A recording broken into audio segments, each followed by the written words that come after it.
Et bonjour à tous et bienvenue pour cette première vidéo où nous allons nous intéresser à quelque chose qui vous passionne, c'est bien évidemment la production. C'est nul! Comment ça a pas l'air passionnant la production? Bah si, c'est bien, il y a des tableaux Excel, des Word, des tableaux Excel. Alors premièrement, arrêtons-nous juste sur le terme production. La production est en vérité un mot assez vague qui veut dire beaucoup de choses. Au sens strict, ce terme se définit par être la conception et la réalisation d'une œuvre. Dans le cas d'une œuvre audiovisuelle, c'est une œuvre qui regroupe donc son et images, telles que une vidéo, un film, une émission de télévision ou encore un journal d'information par exemple. Ce dont je vais vous parler aujourd'hui, c'est la production qui s'identifie plus à ce qu'on peut appeler la gestion de production. Effectivement, en vérité, dire une équipe de production est un petit peu un abus de langage. Une équipe de gestion de production serait le terme le plus juste et le plus limpide à mon goût. Mais c'est vrai que dans le métier, on a l'habitude de dire production tout court parce que c'est plus simple. Mais pour un souci de clarté dans mes propos dans cette vidéo, je vais continuer à parler de gestion de production. Cette fameuse gestion de production est la mise en place et le suivi administratif, logistique, humain, juridique et financier d'une œuvre audiovisuelle. Sachez que la gestion de production est un pôle technique à part entière, au même titre que le pôle image avec le chef opérateur et ses cadreurs, ou le pôle son avec l'ingénieur son et le preneur de son. La production d'une œuvre audiovisuelle, là je parle vraiment de la production au sens strict du terme, se déroule en 3 étapes fondamentales. Il y a la pré-production, vient ensuite le tournage, pour finir sur la post-production. En vérité, il y a une 4e étape, mais je vous garde la surprise pour la fin. Et on est parti pour la pré-production.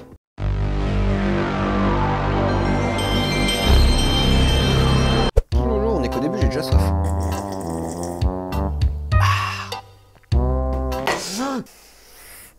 J'ai renversé mon verre.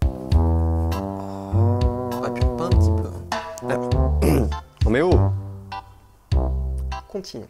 Lorsque l'idée originale est trouvée et a pour projet d'être concrétisée, la première chose à faire pour un producteur, c'est rechercher des financements. Alors oui, ici je vais juste parler de producteur. Vous verrez dans la prochaine vidéo qu'en vérité, on appelle plus ça un producteur délégué, mais ici pour des soucis de simplicité, nous allons garder le terme producteur. Donc comme je le disais, il faut trouver des financements parce que oui, avoir un projet et vouloir faire un film, c'est très bien, mais ça coûte des pépettes. Et c'est donc aux producteurs et à la gestion de production de s'occuper de rechercher tous ces différents financements. Les différentes sources de financement peuvent venir d'un petit peu partout, que ce soit des financements venant d'établissements privés ou établissements publics. Les plus connus sont bien évidemment le CNC, mais vous pouvez très bien avoir des sources de financement via une chaîne de télévision, une région ou même carrément un ministère. Lorsque les financements sont trouvés, eh bien on met en place ce qu'on appelle le budget ou le devis. Ce budget qui est prévisionnel est très important et doit absolument respecter le total des financements récoltés. Le budget peut néanmoins évoluer avec le projet, mais dans le meilleur des mondes, ce qu'on aimerait c'est que ce budget ne bouge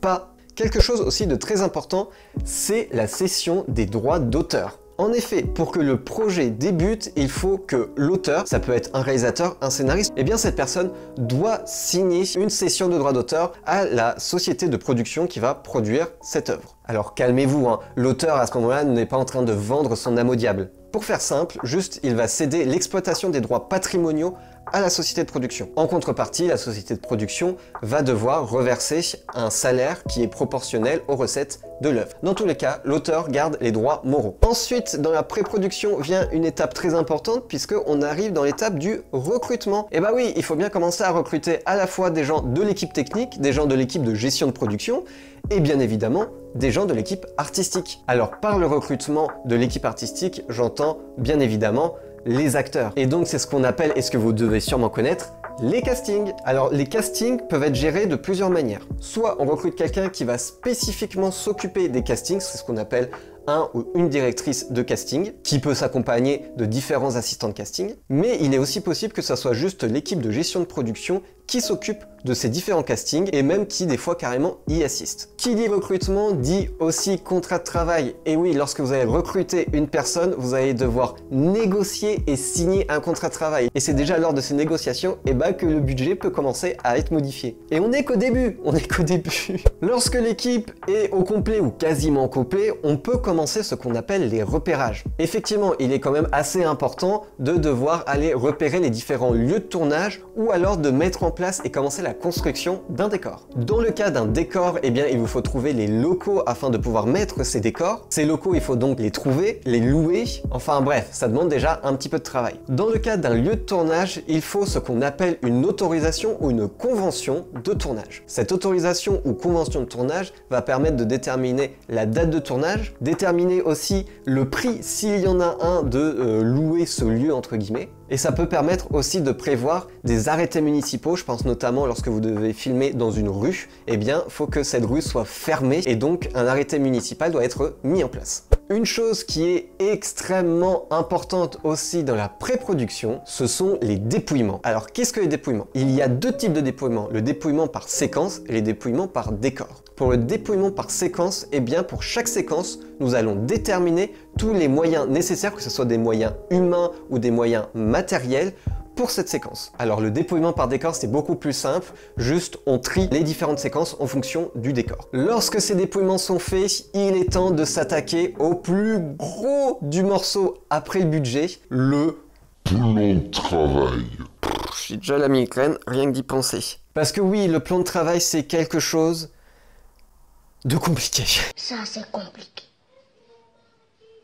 Sur le papier, le plan de travail c'est assez simple à comprendre. C'est tout simplement l'emploi du temps, le calendrier du tournage. Comme ça peut paraître extrêmement simple, c'est vrai. Sauf que dans ce plan de travail, eh bien, vous devez caler un nombre de jours précis puisque par rapport à votre financement que vous avez reçu au départ, eh bien, ça vous donne un nombre de jours de tournage limité. Oui, parce que je rappelle, mais une journée de tournage, c'est une journée de salaire à payer, c'est également une journée de bouffe à payer, c'est également une journée de décor potentiellement à payer. Enfin bref, il y a déjà une première difficulté, c'est de faire le maximum de choses en un temps limité. La deuxième difficulté de ce plan de travail, c'est de devoir organiser tous les différents jours de tournage. Eh bien oui, parce que en fonction des différentes autorisations de tournage, vous allez avoir des dates différentes pour pouvoir tourner dans les différents lieux. Par exemple, si vous avez une autorisation de tournage pour telle date pour ce lieu-là, et ben vous êtes obligé de faire à telle date et pas un autre jour. Vous avez donc des obligations de date de devoir tourner telle séquence dans tel lieu parce que vous pouvez avoir ce lieu-là que cette journée-là. Et c'est pas fini! Parce que oui, il y a encore autre chose auxquels on ne pense pas forcément, mais ce sont les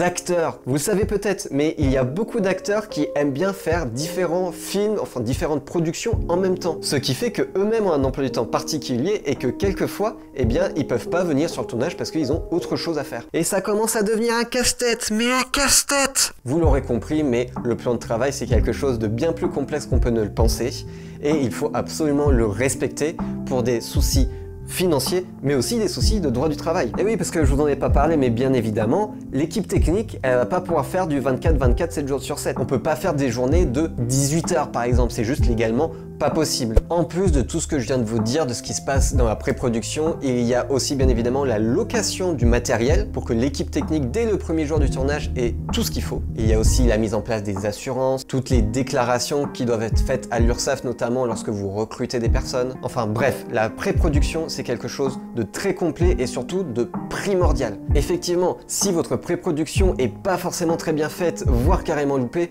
vous pouvez être sûr et certain que le tournage va mal se passer. Bon, maintenant que la pré-production est enfin terminée, nous allons passer à l'étape la plus connue, c'est l'étape du tournage. C'est parti! Tout le monde est content, c'est la maison du content. Alors, oui, le tournage. Oh là! Ah oui, j'ai bien préparé mes notes. Oui. Alors, contrairement à ce qu'on pourrait penser, l'équipe de gestion de production pendant le tournage, eh ben, ils taffent. Ouais, je sais, c'est un truc de fou. Et oui, puisqu'il faut bien continuer le suivi de tout ce qui était mis en place lors de la pré-production. Je pense notamment au budget, je pense également au plan de travail. Et oui, parce que revenons à ce joli plan de travail. Vous pensiez en avoir terminé avec lui. Mais sauf que vous avez oublié une chose terrible. La météo. Parce que oui, si le mardi vous aviez prévu de tourner en extérieur avec un grand soleil et que patapouf, il pleut,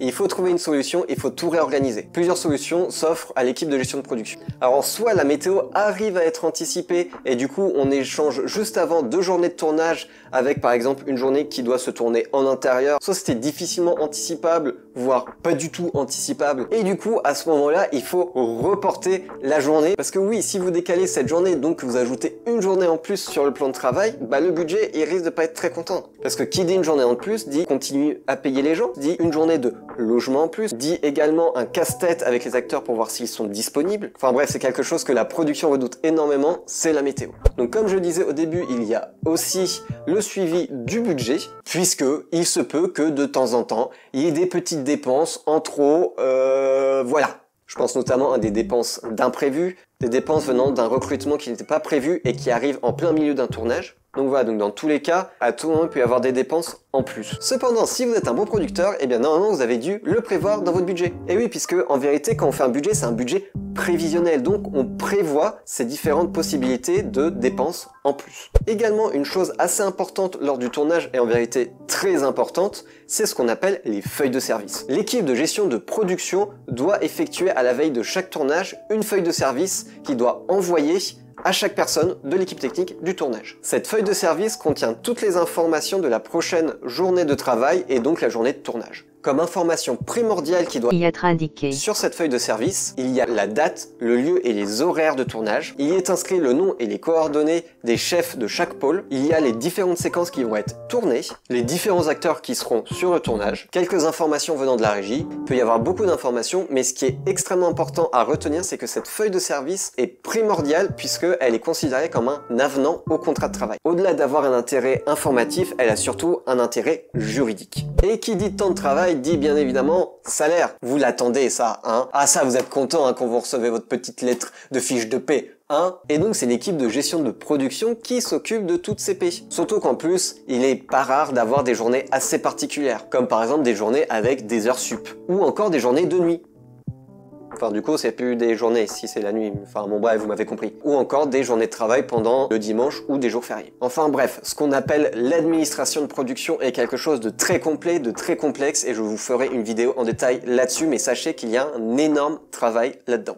Mais la chose à faire la plus intéressante et la plus importante pour une équipe de gestion de production, et notamment le directeur de production, c'est la gestion humaine. Et oui, ce qu'on appelle le management. Parce que votre équipe technique, elle peut être constituée entre 10 et plusieurs centaines de personnes. Et il faut gérer cette équipe, un petit peu comme un coach va gérer son équipe de sport. On peut voir un petit peu l'équipe technique comme une grosse colonie de vacances, mais qui doit travailler ensemble. Il faut savoir continuer à motiver les troupes. Il faut savoir repérer et anticiper les différents conflits. Et à défaut, trouver une solution à ces différents conflits. Connaître chacune des personnes de l'équipe technique. Jeter un petit coup d'œil sur le plateau et identifier les différentes choses qui vont bien ou qui vont pas pendant le tournage. Parce que oui, ce que j'ai oublié de vous dire, c'est que l'équipe de gestion de production est très peu sur le plateau de tournage. Tout simplement parce qu'elle n'a pas une très grande utilité sur le plateau et la place d'une équipe de gestion de tournage est dans leur bureau avec leur ordinateur, internet, leur imprimante, leur téléphone, enfin bref, du boulot de prod quoi. Enfin, pour terminer, il ne faut pas oublier que l'équipe de gestion de production reste les interlocuteurs principaux des différentes personnes qui ont délivré les autorisations de tournage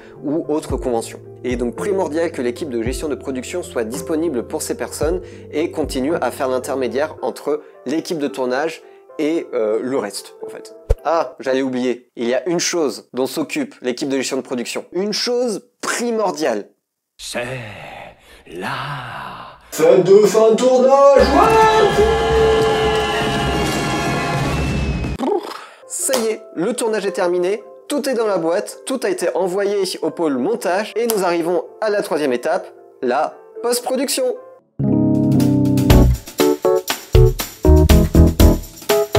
Bon bah pendant l'étape de post-production, surtout les monteurs hein, qui ont du taf, hein, l'équipe de gestion de production elle a plus grand chose à faire, hein, c'est bon ils ont fini leur travail. Hein. C'est non. Parce que non, ce n'est pas terminé. Juste après la fin de tournage, lorsque on arrive à l'étape de post-production, eh bien l'équipe de gestion de production s'attelle à ce qu'on appelle la finition. Cette finition, je vais pas y passer 3 ans puisqu'en vérité c'est un petit peu la continuité et la fin de tout ce qui a été fait précédemment. On va enfin pouvoir boucler le budget, c'est le moment de faire les dernières P, c'est le moment de classer, organiser, trier tous les différents documents qui ont pu être produits et croyez-moi, Il y en a beaucoup.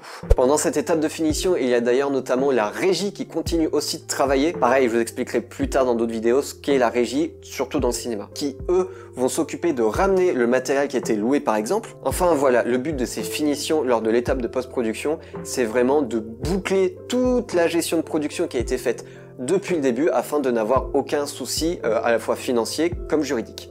Si vous avez bonne mémoire, vous devez sûrement vous souvenir qu'en tout début de vidéo, je vous ai parlé d'une quatrième étape. Et oui, cette quatrième étape, on a tendance à l'oublier alors que pourtant elle est évidente, c'est la diffusion.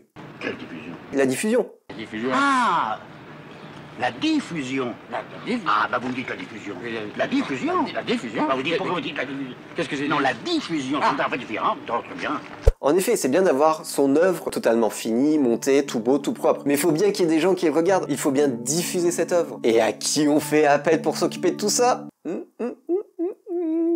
Et oui, c'est au producteur d'aller négocier les différents droits de diffusion auprès des distributeurs ou des chaînes de télévision ou d'autres types de canaux. Alors le rôle d'un distributeur, c'est de permettre la diffusion de cette œuvre dans les salles de cinéma par exemple. Alors il y a encore quelques petites choses en plus que le producteur a à faire, je pense notamment à l'immatriculation de l'œuvre. En effet, pour qu'un film soit diffusé en France, il faut que ce dernier ait un visa d'exploitation. Et pour avoir ce visa, il faut que ce film soit immatriculé au RPCA, le registre public du cinéma et de l'audiovisuel. Voilà, après il y a aussi tout ce qui est redistribution des recettes, notamment avec les droits d'auteur. Bref, vous l'aurez compris, mais la gestion de production commence au tout début du projet et finit à la toute fin de la vie du projet. Et c'est l'un des seuls, et peut-être même le seul domaine à être là du début jusqu'à la fin. C'est pour ça que j'aime bien identifier la gestion de production au rôle que peut avoir des parents. Puisque effectivement, comme les parents, ils voient le bébé naître, ils le voient grandir pour ensuite devenir une magnifique et belle personne. C'est beau putain! De plus, l'un des avantages énormes de travailler dans la gestion de production, c'est d'être au courant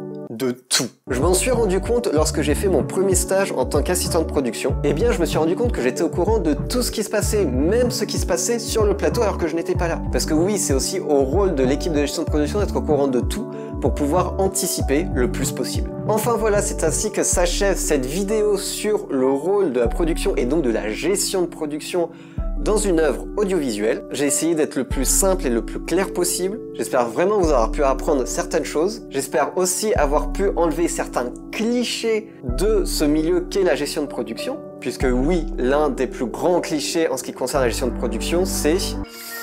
Ouais, non mais franchement, les producteurs, eux, ils pensent qu'à l'argent, quoi. Franchement, l'art, ils s'en battent les couilles, hein. C'est vraiment des pourritures.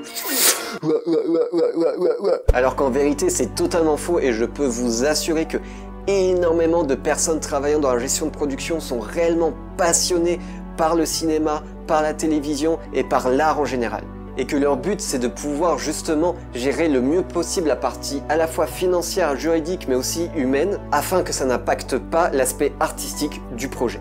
Enfin voilà, je terminerai cette vidéo avec la citation d'un très grand philosophe qui dit que les producteurs doivent être conscients de la tâche, de la responsabilité et surtout de la tâche morale qui lui décombe. Qui lui décombe et surtout qui lui incombe.